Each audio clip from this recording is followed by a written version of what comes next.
Hi friends, welcome to our channel. నేనైతే ఈరోజు omelette వేస్తున్నా. ఎన్ని రోజులకు ఎన్నాళ్ళకు ఆమ్లెట్ వేస్తున్నాను. మనం ఆమ్లెట్ వేస్తే సూపర్ వస్తుంది తెలుసా.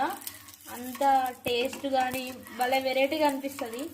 ఎప్పుడైనా కర్రీస్ ఏమైనా వెజిటేబుల్స్ తిన్నప్పుడు ఆమ్లెట్ తినాలనిపిస్తుంది కదా. అలాంటప్పుడు ఇట్లా ఆమ్లెట్ చేసుకుంటే చాలా బాగుంటుంది. ఎందుకో తెలియదు కానీ ప్రతి ఒక్కరు నాకు తెలిసి ఆమ్లెట్ ఇష్టపడే వాళ్ళే ఉంటారు అనుకుంటున్నాను. నేనైతే ఆమ్లెట్ ఫేవరెట్. నాలాగా ఆమ్లెట్ లవర్స్ ఎంతమంది ఉన్నారో కామెంట్ చేయండి, ఓకేనా? ప్లీజ్ ఫ్రెండ్స్, సరేనా? దీంట్లో ఆనియన్స్ అవన్నీ వేసిన అనమాట, మిర్చీలు, అందుకే సరిగా రాదు. కానీ మంచిగా ఎట్లా అంటే డబల్ రొట్టెలాగా వస్తుంది అనమాట, ఓకేనా ఫ్రెండ్స్? చూడండి నేను చేసిన ఆమ్లెట్ ఎట్లుందో చెప్పాలి మీరు. సూపర్ వచ్చింది కదా. థ్యాంక్ యూ సో మచ్ అందరికీ. చూసారా ఎట్లా వచ్చిందో? ఇలా ఉంటుంది అనమాట. ఇదన్నమాట ఆమ్లెట్ డన్. లైక్, సబ్స్క్రైబ్ చేయండి. Bye friends.